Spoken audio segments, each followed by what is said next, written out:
Hi guys, I want to welcome you back to another episode in the Beyond Ordinary series. And as you can tell, I'm holding up a very profound book that I read recently. And I wanted to come on here and just share some nuggets, summary as to what this book did for me and potentially how it can help you. So it is Set Boundaries, Finding Peace, or Find Peace, a guide to reclaiming yourself. Now, this book is very interesting. I'm, I started to read it and I couldn't put it down. Couldn't put it down. So, guys, thank you for joining. I hope this episode will be one that you would want to consider, um, you know, thinking more about. But certainly that's the intent here.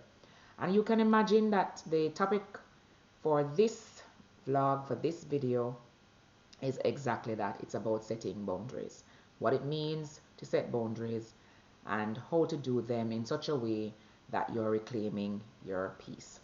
That said,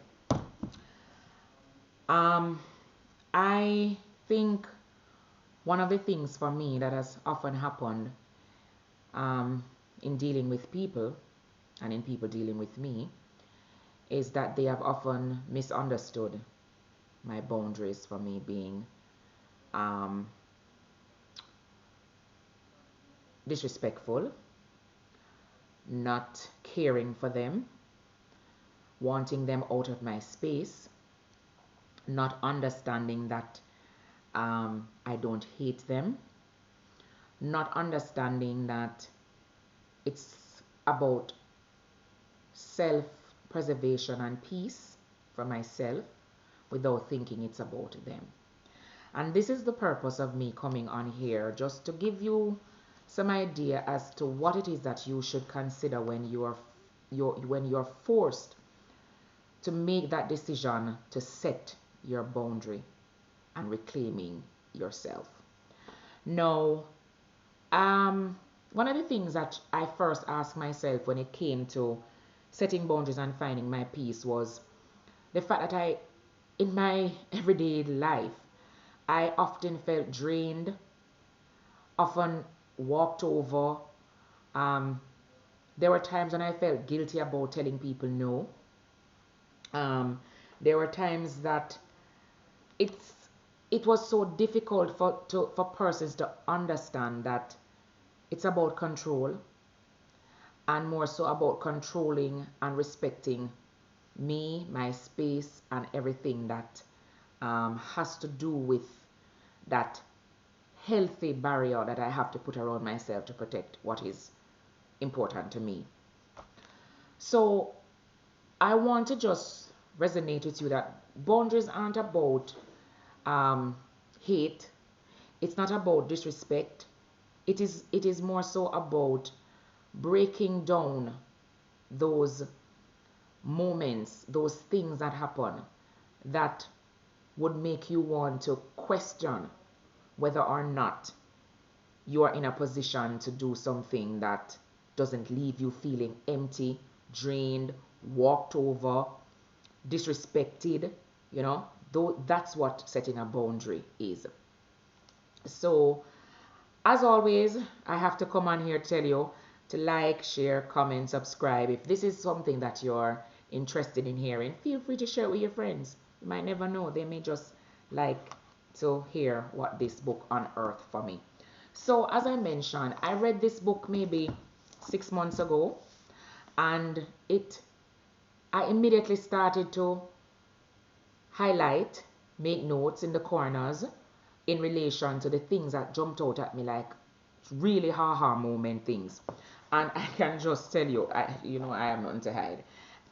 You literally can see, if you can see, all the little notes that I've made along the way. Now, I have transported or transposed those notes to my little sheet of paper, and I'll be just looking down every now and then to guide my discussion as I go along.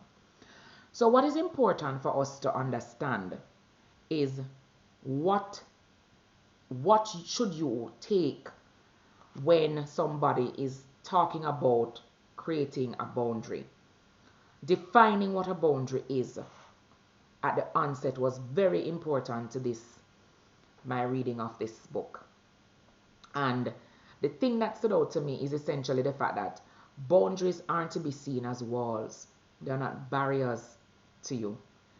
They are just ultimately guidelines as to how you want to be treated by others.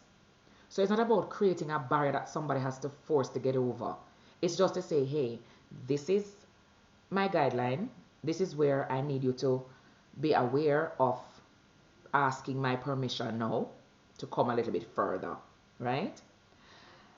They define for you what is okay and what is not okay. And they will regulate your emotional, physical, time sensitive boundaries that must, for your benefit, be maintained.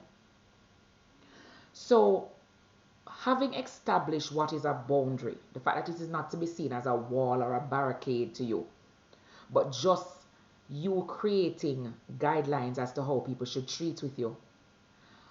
Why do we need them? Why do you need to create boundaries? Why do they matter?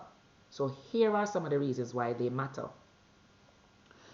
Now, boundaries matter because without them, the person whose space is being invaded will feel resentment, they'll feel burnt out, and they'll at times feel disrespected, right? So boundaries are important so that you can maintain that peace that comes with not resenting people, not feeling, oh my God, I've done so much. They just keep pushing the barrier and pushing the barrier, and I'm now burnt out. I am now drained. And on top of that, there are instances where because you did not set a boundary, you get disrespected. So they are important because they help to maintain your ability to not feel like you're carrying the world on your shoulder. You're burnt out. It helps in persons understanding what a healthy relationship looks like. There's no disrespect. There's none of that.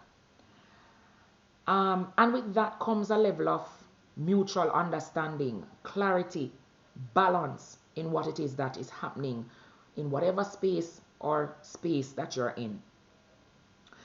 And from all of that, boundaries help us to love people properly and not having to go into a space of indifference or a space of hate or a space of resentment, but to love them the way that they should be loved, right?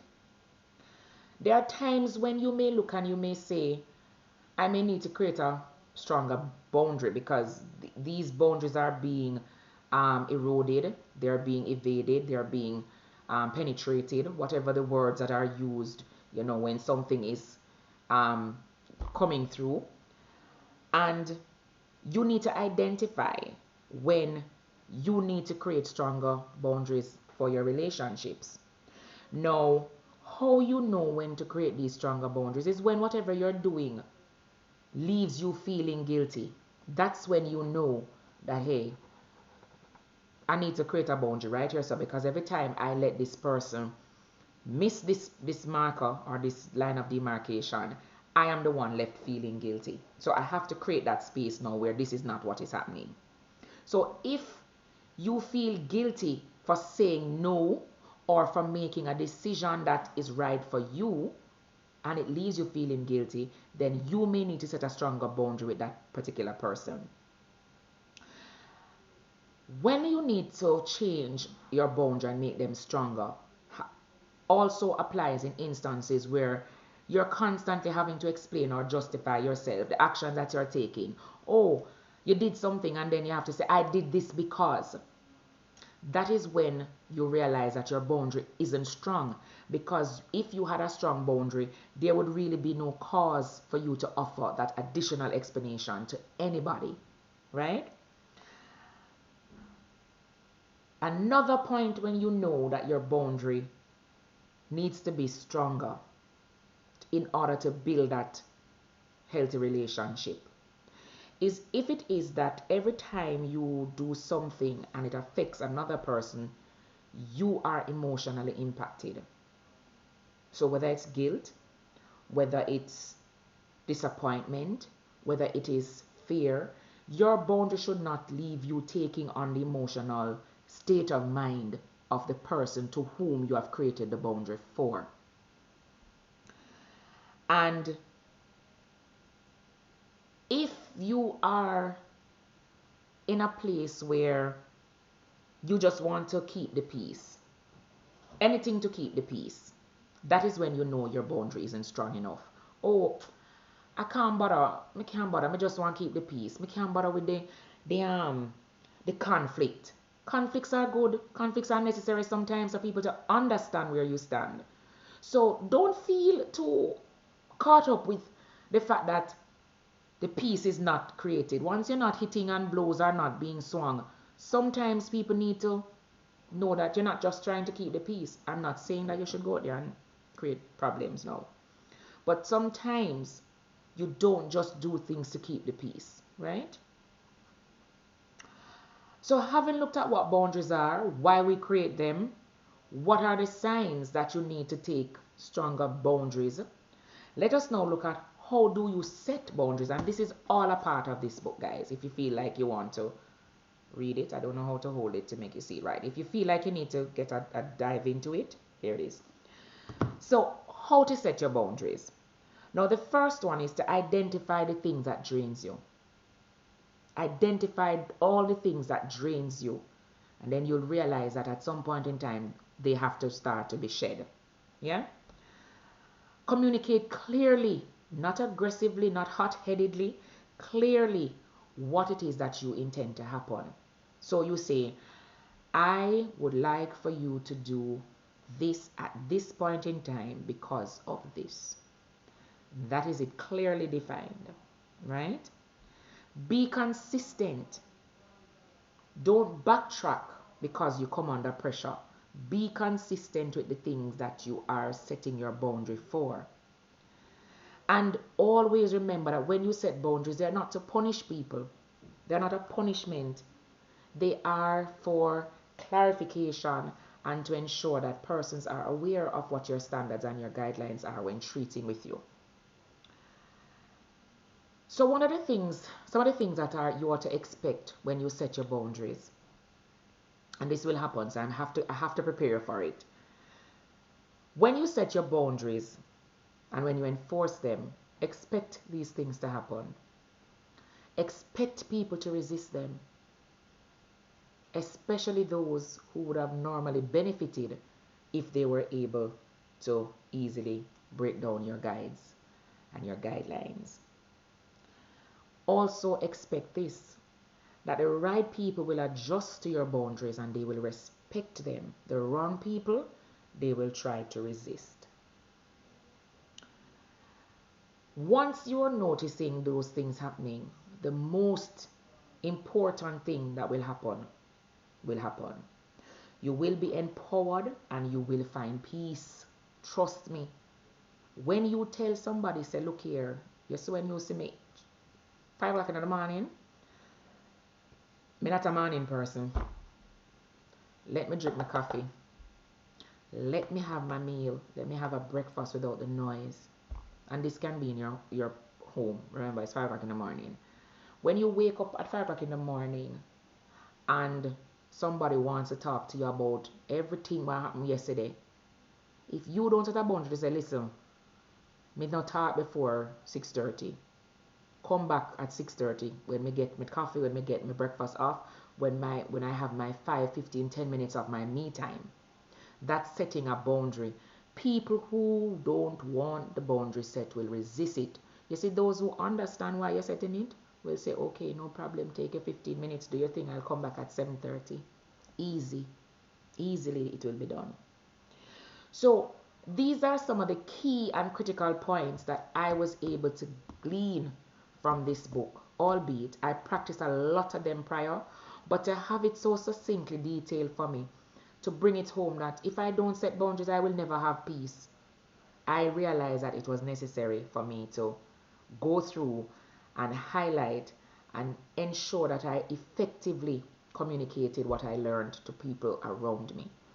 So, in closing, my extraordinaires, understand boundaries are not designed to push love away, they protect love from all relationships that you encounter or have. And the people who respect them are the people that are truly worthy of your time and value who you are. For those who don't respect your boundaries, they're in it for themselves. Now, let us, as an exercise, look at some of the boundaries that have been permeated by others in your life. Take 5 of them and, as of tomorrow, reshape them and make them stronger and see who really values you. Thank you, my extraordinaire. See you next time when I give you another set of topics, nuggets, interesting point of view for you to sit within your silent space and within your silent time and digest. Thank you again. Have a fantastic episode and a fantastic rest of evening. Like, share, comment, please, and subscribe.